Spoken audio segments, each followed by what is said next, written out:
ये बहुत दुर्भाग्यपूर्ण है। और जो भी बात है, जो पहले दो जांच एजेंसियों ने जांच की है, तो पहले उनकी जांच की भी तो रिपोर्ट पहले मंगवानी चाहिए, उस पर भी अमल करना चाहिए। वो रिपोर्ट भी अगर बहुत ही जनमान्य व्यक्तियों ने जो जांच की है, तो उसको भी संज्ञान में लेते हुए पुलिस कार्रवाई करे तो ज्यादा अच्छा रहता है। कानून सबके लिए बराबर है, किंतु कानून को भी कानून की तरह काम करने दिया जाए। ऐसा ना हो कि कानून का मिसयूज हो। लेकिन रमन मलिक जी, इससे खिलाड़ियों के हौसलों पर असर नहीं पड़ता क्या? पड़ता होगा। ये दूसरे खिलाड़ियों के भी हौसलों पर असर पड़ेगा। ना सिर्फ जो धरने में शामिल हैं, जो धरने में शामिल नहीं है, उनके भी हौसलों पर असर पड़ेगा। नहीं, हम ये मानते हैं कि किसी भी खिलाड़ी का, किसी भी खिलाड़ी छोड़िए, किसी भी साधारण से साधारण नागरिक का अधिकार हनन नहीं होना चाहिए। संविधान वो सुरक्षित करता है जी। और उसी के अंतर्गत मैं ये बोलता हूँ कि जब विषय पहले ही एक बारी तलखी में आ चुका हो, तो उसके बाद आफ्टर थॉट बिफोर थॉट, अब कल को कोई आरोप बृजभूषण शरण जी की तरफ से इनके ऊपर लगाया जाए या इनकी तरफ से और लगाए जाए, वो एक जो इनिशियल कोर्ट के अंदर आप एक विवाद जो स्टार्ट होता है, उसके बाद जो आफ्टर इफेक्ट्स होते हैं, आप उसको एक कंटिन्यूएशन में लेना चाहिए। उसको आप कभी भी अगर ये लें कि वो अलग मामला है, वो अलग मामला है, वो तो तब भी था, अब भी है जी। तो बात यही है कि इसको धैर्यपूर्वक इसकी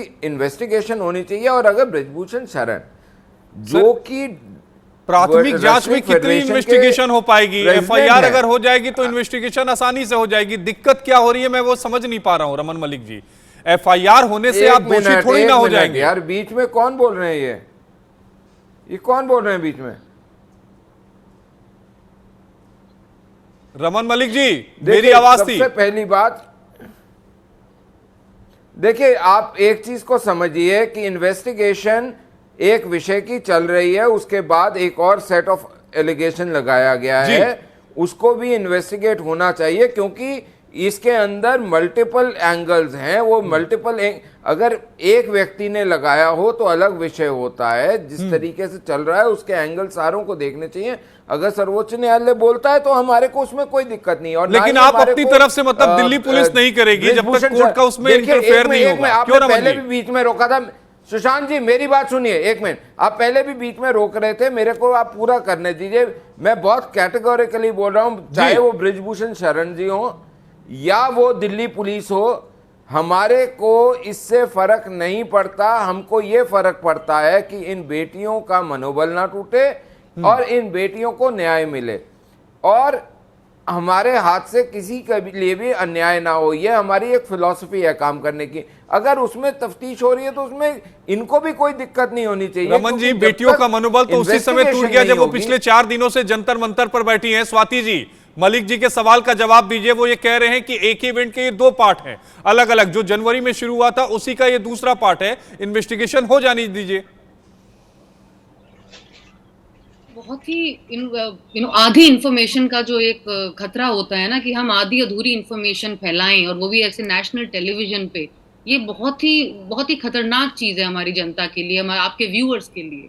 मेरे ख्याल से रमन मलिक जी भूल गए हैं कि पॉक्सो ऐसा एक बेयर एक्ट है, ऐसा कानून है पॉक्सो, जिसमें ये innocent till proven guilty madam, काम पॉक्सो नहीं तो करता। बहुत सारे लोग बहुतों पे लगाते थे, कल को आप मेरे ऊपर भी लगा मैंने दोगे। आपको डिस्टर्ब नहीं किया था, आप मुझे बीच में ना टोके sir. Extend the same courtesy. मैंने आपको बीच में नहीं टोका था सर। पॉक्सो जो है, पॉक्सो में innocent till proven guilty does not apply. वो अप्लाई नहीं होता है। जब कंप्लेंट हुई उसका ही मतलब होता है कि उसमें जो अक्यूज्ड है उसको प्रूव करना पड़ेगा। ये बहुत बड़ा फर्क है पॉक्सो में और हमारे आईपीसी में, जो यहाँ पे फर्क आपके व्यूअर्स के लिए मैं क्लियर कर दूं। दूसरी बात, आप देखिए, जो मैं बार बार बोल रही हूँ, इनकी इंटेंट जो है, ये जो कहते और करते हैं, उन दोनों में बहुत फर्क है। आज के दिन भी स्मृति ईरानी जी, हमारी मिनिस्टर, वैसे बहुत पार्लियामेंट में बहुत सीना चौड़ा करके बात करती हैं, दहाड़ के बात करती हैं, अच्छा भाषण, बहुत ही बढ़िया ओरेटर हैं, बहुत बढ़िया बोलती हैं। इस मामले में चुप है क्यों? कहाँ है हमारी विमेन वेलफेयर मिनिस्टर? क्या उन्हें फिर से सांप सूंघ गया? रमन मलिक जी, सवाल का जवाब आप दीजिएगा। सवाल आपसे लिया जा रहा है। ये बिल्कुल और दूसरा मैं दूंगा। आपको बता दूं, अनुराग ठाकुर जी ऑल्सो, उनको भी कमेटियां उन्होंने बना दी, उनको जाके इन रेसलर्स से मिलना चाहिए। वो क्यों नहीं जा रहे इनसे मिलने? वो क्यों नहीं इनके साथ बैठ के आपने बड़ा सही बात सवाल उनकी उठाया बात स्वाति जी। अब मैं आता हूं रमन मलिक जी, आपके पास आता हूं। मनोज जोशी हमारे साथ स्पोर्ट्स एडिटर जुड़ गए हैं। मनोज जी, पिछले 4 दिनों की अगर हम बात करें, सरकार की तरफ से क्या कोशिशें की गई हैं पहलवानों को मनाने के लिए, पहलवानों को समझाने के लिए, और दूसरा इस पूरे 4 दिनों में अनुराग ठाकुर जी कहां हैं? देखिए, यहाँ पर पिछले 4 दिनों में अगर देखा जाए तो खेल मंत्रालय का रवैया बहुत ही उदासीन रहा है। शायद वो इस बात से नाराज़ हैं कि पहलवानों ने जो कुछ टिप्पणियाँ की हैं खेल मंत्रालय में के बारे में, क्योंकि वो उनसे संतुष्ट नहीं हैं। बस उन्होंने इतना किया है, अपने कर्तव्य की इतिश्री पूरी कर दी है कि यहाँ जो WFI के चुनाव है वो उसे स्थगित कर दिया, एक और कमेटी बना दी है, और वो कमेटी जो है 45 दिन में जाँच करेगी और डे टू डे वर्क करेगी, संभालेगी काम फेडरेशन का, और 45 दिन में चुनाव कराएगी। इसके अलावा खेल मंत्रालय बिल्कुल एक मूक दर्शक बनकर बना हुआ है। मेरे साथ जितेंद्र हैं इस समय, अंतर्राष्ट्रीय पहलवान है, बजरंग पूनिया के स्पेयरिंग पार्टनर भी रहे हैं, हालांकि एक वेट कैटेगरी ऊपर हैं, एशियन चैंपियनशिप के सिल्वर मेडलिस्ट हैं। इनसे जानते हैं कि जो कुछ घटनाक्रम हुआ है उसके बारे में आप क्या कहेंगे, और खेल मंत्रालय का क्या रवैया रहा है, और कितना संतोषजनक जवाब उनकी तरफ से आपको मिलता है?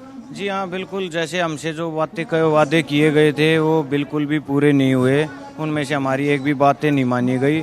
तो इसलिए हमें यहाँ पर मजबूर होकर यहाँ पर दोबारा यहाँ पर धरने पर आकर बैठना, मजबूर होकर बैठे हैं हम यहाँ पर, क्योंकि हम इस साल 2 मेजर टूर्नामेंट हैं, तो हम खुश नहीं थे बिल्कुल भी कि हमें ये दोबारा कदम उठाना पड़े, पर मजबूरी में ये कदम उठाकर हमें यहाँ पे आना पड़ा, क्योंकि जो कमेटी बनाई थी और उन्होंने जो जवाब था वो अब तक नहीं दिया। 45 दिनों का उन्होंने नाम लिया था, 45 के भी 90 दिन हो गए, जो हमें अब तक कुछ भी नहीं मिला, ना ही हमें कुछ बताया गया।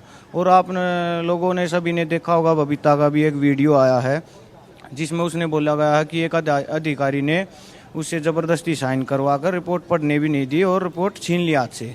लेकिन जितेंद्र, उसके बाद जो है, जो ओवरसाइट कमेटी के जो दूसरे सदस्य हैं योगेश्वर दत्त, उन्होंने कहा कि ऐसा कुछ नहीं है, किसी के साथ कोई बदतमीजी नहीं हुई है, और ये सब बातें जो है आपको पढ़ने का पूरा मौका दिया गया था, और उसके बाद ही सबने हस्ताक्षर किए हैं उस पर। ऐसा योगेश्वर दत्त का आज का आरोप है ये बबीता पर। अच्छा जी, तो हम भी एक सवाल यही करना चाहते हैं योगेश्वर दत्त से, क्या कमेटी के ये रूल नहीं थे कि आपको जो बातें होंगी, जो लड़कियां बयान दर्ज करवाने आई हैं, उनका नाम आप बाहर नहीं जाने देंगे? तो उन्होंने ये बात क्यों कर दी बाहर? अपने कोच से जो निजी बातें थी वो क्यों शेयर की?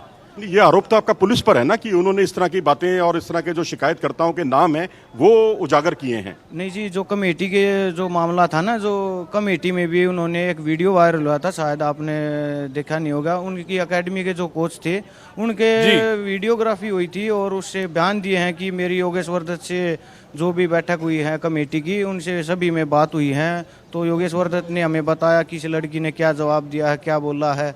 तो ये बातें अपने कोच से शेयर किया है, कोच ने ये वीडियो में बोला है। ये दरअसल जितेंद्र जो है एक स्ट्रिंग ऑपरेशन की बात कर रहे हैं, जिसमें रामफल जो कि योगेश्वर दत्त के कोच हैं, उन्होंने इस तरह की बातें की थी। जो भी कमेटी में, ओवरसाइट कमेटी के अंदर जो चल रहा था उसका खुलासा उन्होंने किया था। मनोज जी, आपने एक बड़ी बात ये कही कि खेल मंत्रालय का अभी तक का जो रवैया है वो पूरी तरह से उदासीन है।